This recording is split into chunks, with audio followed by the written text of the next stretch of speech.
নমঃ শ্রী বিষ্ণু, নমঃ শ্রী বিষ্ণু, নমঃ শ্রী বিষ্ণু। শ্রী বিষ্ণুর এই ছবিটা কালামকারী স্টাইলে এঁকেছি।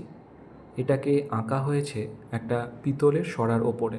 ক্যানভাসে ছবি যে প্রসেসে কালার করি ঠিক সেই প্রসেসেই এটাকেও রং করছি, তবে কালারটা এখানে অন্য রং ব্যবহার করা হয়েছে। নর্মালি ক্যানভাসের ওপরে অ্যাক্রিলিক কালার দিয়ে ছবি আঁকি আমি, কিন্তু এক্ষেত্রে অ্যাক্রিলিক কালারটা ঠিকঠাক থাকবে না, উঠে যাবে। তাই জন্য এখানে এনামেল কালার, যেটা গ্রিল কালার করার জন্য যে কালারটা ব্যবহার করা হয়, সেই রঙটা ব্যবহার করেছি এখানে। একটু তারপিন তেল দিয়ে হালকা একটু পাতলা করে নিয়ে সেই রঙটা ব্যবহার করেছি। পিতলের সরার ওপরে প্রথমে একটা ঘিয়ে রঙের সাদার সঙ্গে একটু হলুদ মিশিয়ে তার সঙ্গে আরও কিছু রঙ মেশাতে হয়েছে, দিয়ে একটা ঘিয়ের মতো রঙ ওটা দিয়ে কোটিং করে নিয়েছি। তারপরে ভালো করে শুকিয়েছি এটাকে।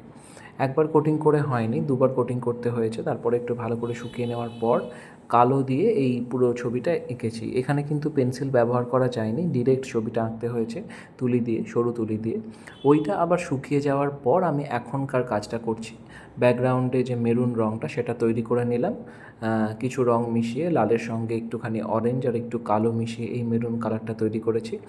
এইটা এবারে ব্যাকগ্রাউন্ডে দেবো।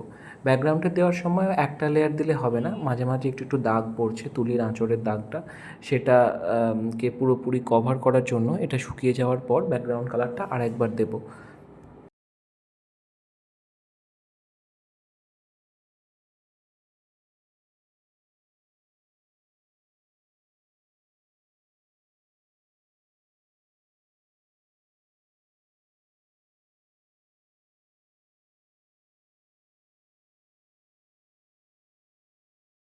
খুব ব্রাইট একটা কালার কম্বিনেশন এসছে এখানে, একটা রেডিশ মেরুন কালার, আর পুরো ছবিটা ঘিয়ে রঙের ওপরে ফুটে উঠছে। এখানে তিনটে ছবি আমি এই সিরিজে বানিয়েছি, তিনটেই পিতলের সরার ওপরে, একটা শ্রীকৃষ্ণ, একটা বিষ্ণু, আরেকটি শ্রীরাম।